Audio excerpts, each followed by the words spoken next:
ये हमारे देश में आकर एक छत के नीचे सभी लोग खाना खा रहे थे और हमारा भारत जिसको सुना नहीं जाता था वो आज उसकी दहाड़ को पूरे विश्व पटल पर बड़े ही ध्यानपूर्वकता से सुना जा रहा है।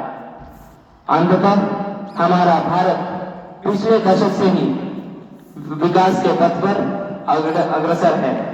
इस भारत के सांस्कृतिक, धार्मिक, आर्थिक, प्राकृतिक, वैज्ञानिक उपलब्धियों को अपने स्वरचित कविता के माध्यम से आप तक पहुंचाने का प्रयास करूंगा।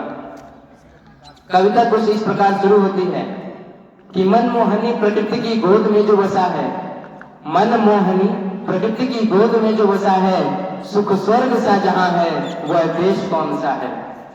जिसका चरण निरंतर सुरसरित हो रही, जिसका चरण निरंतर सुरसरित हो रही, जिसका मुकुट हिमालय वह देश कौन सा है।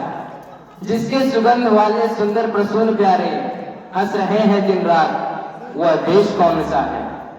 मैदानों पर्वतों वनों में हरियालियां लहकती आनंदमय सा जहां है वह देश कौन सा है।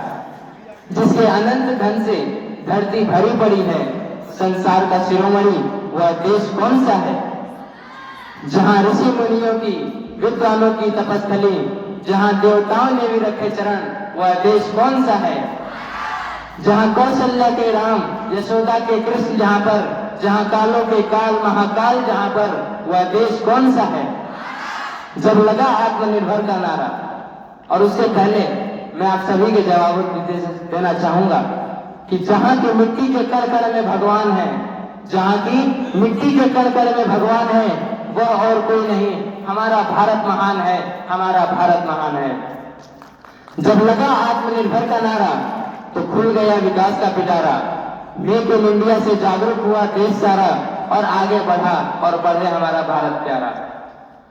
वसुधा से व्योम तक तिरंगा फहराया, वसुधा से व्योम तक तिरंगा फहराया। इस भारत के इसरो ने इतिहास बनाया। अब सूर्य चंद्रमा पर भी वहां भारत है जहां अब तक कोई देश पहुंच न पाया। शून्य का पिता भारत में, योग का गुरु भारत में, महापुरुषों का जन्म भारत में, ज्ञान का भंडार भारत में, सन 57 की तलवार भारत में, महाराणा का चेतक भारत में, मंगल चंद्रशेखर बिस्मिल की टोली भारत में, सुर तुलसी कबीर की बोली भारत में। अब क्या बताऊं इसके बारे में, अब क्या ही बताऊं इसके बारे में, जिसका ना आदि है ना अंत, तब पर भी इसमें समाई है ढेर सारी खुशी आनंद, ढेर सारी खुशी आनंद। इसी के साथ मैं अपनी वाणी को विराम देता हूँ।